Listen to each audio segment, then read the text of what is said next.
Hi everyone, welcome to the Practical Gardener. In today's video, I'm going to talk about this beautiful wine. It is called the coral wine. You must be wondering, it is actually raining in Bangalore, but I wanted to get this video done before I lose almost all the blooms because of the incessant rain as well as the low temperatures. Because coral wine kind of this is the time of dormancy for this wine. So before I prune it hard and get it all ready for the next season, I thought I'll get this video done.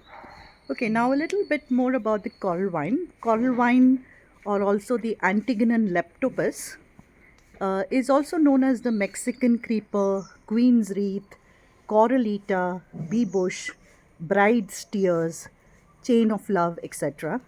And it is a fast growing, hardy, and beautiful flowering wine.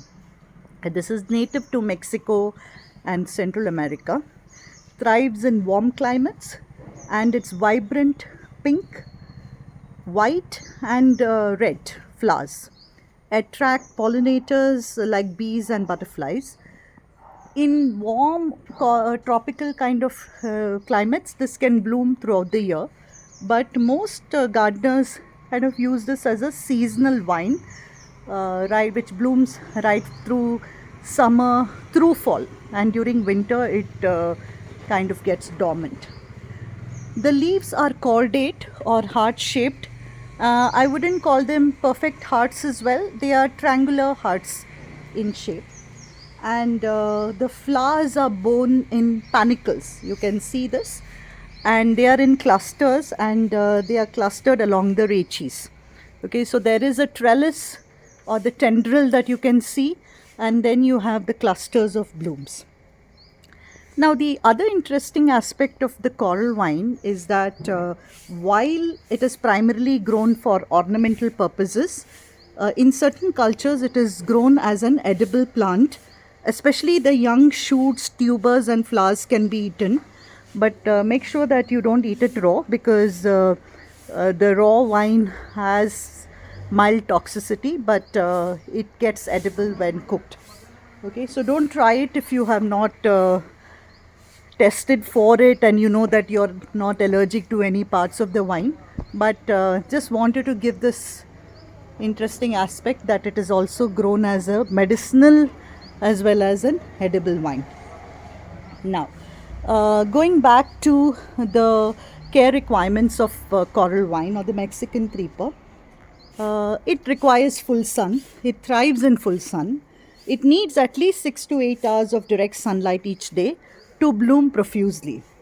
Okay, that said, it can tolerate some shade, but overall growth and flowering will reduce if you don't give it full sun. Okay, soil has to be well drained, moderately fertile soil. It can tolerate a wide variety of soil types, sandy, loamy, alkaline soil, etc.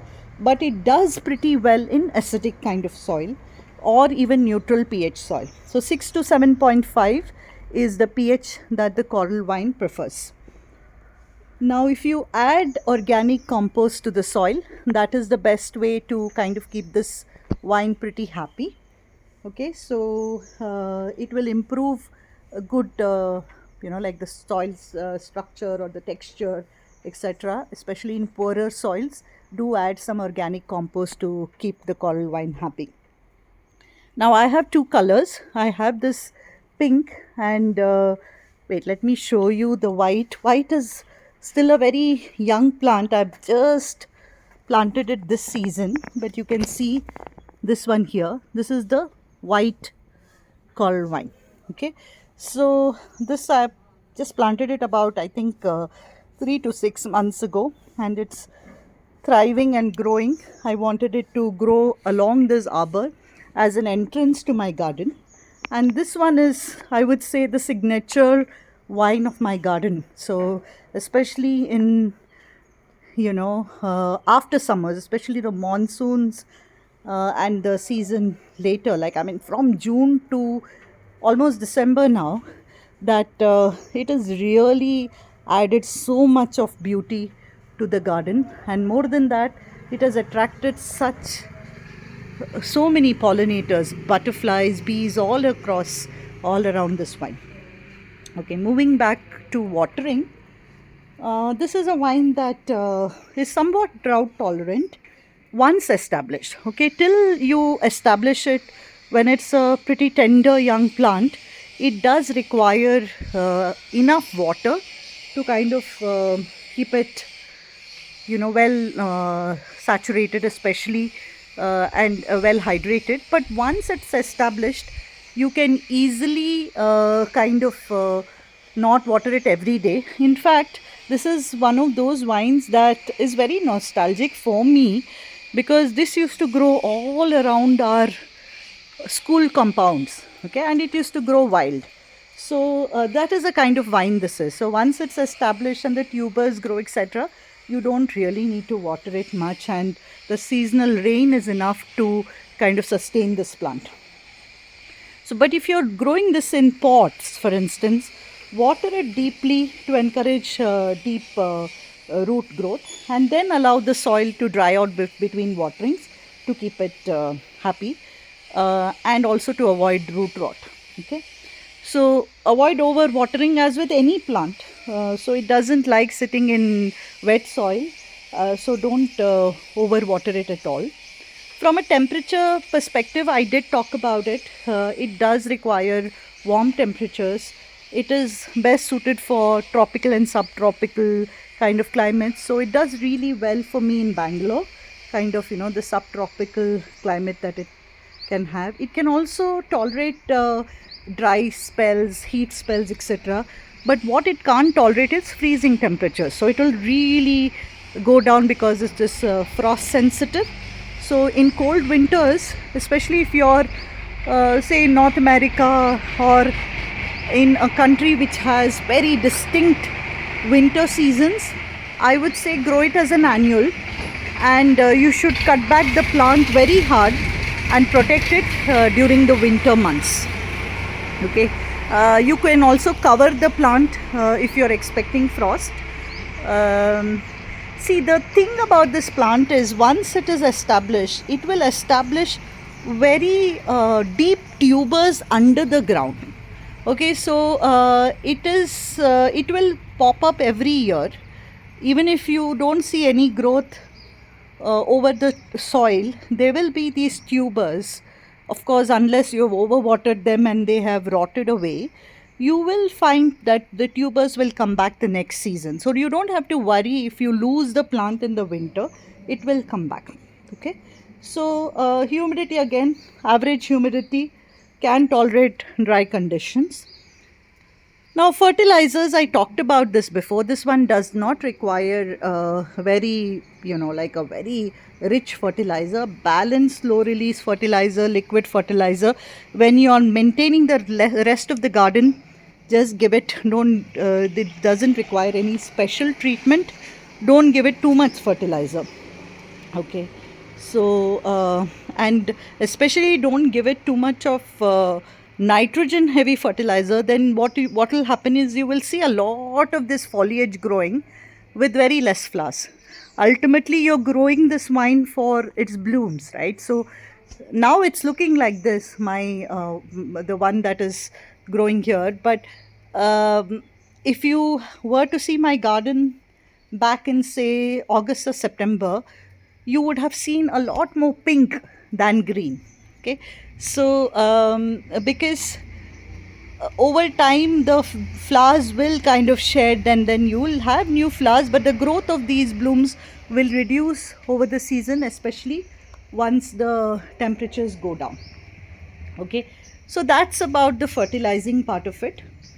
The most important element that I want to talk about is the pruning of this vine. So this is a vine that can grow very fast and very vigorously if you don't control it. Okay, so you need to have regular pruning, or you need to have a kind of support system, or a proper arbor kind of a thing, or a trellis or a fence or a wall to keep it in check. Otherwise it can spread over all around your garden, This one and cat's claw, these are the two plants that I warn against, where you need to have control over this plant. If you're the type of person who's going to grow something and then you're traveling for like 6 months, if you come back, you'll see that the coral vine has taken over your entire garden. So you need to prune it. Now, once it goes down, like in winter, now my intention is to, once I lose all the flowers on this, there's still a lot of flowers, especially on the other side. From the other side, there are still a lot of clusters of pink blooms.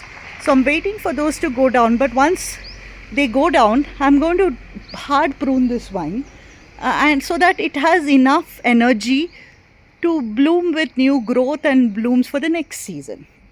Okay, I am not expecting to see any growth during summer. So post summer, when the first monsoon hits, that's when this will start growing vigorously across multiple growth points, and then you train it around this arbor to have a resplendent and beautiful garden for the next season. It's a climbing vine. It requires a support structure. It is quite pest resistant. I haven't seen too many pests around it.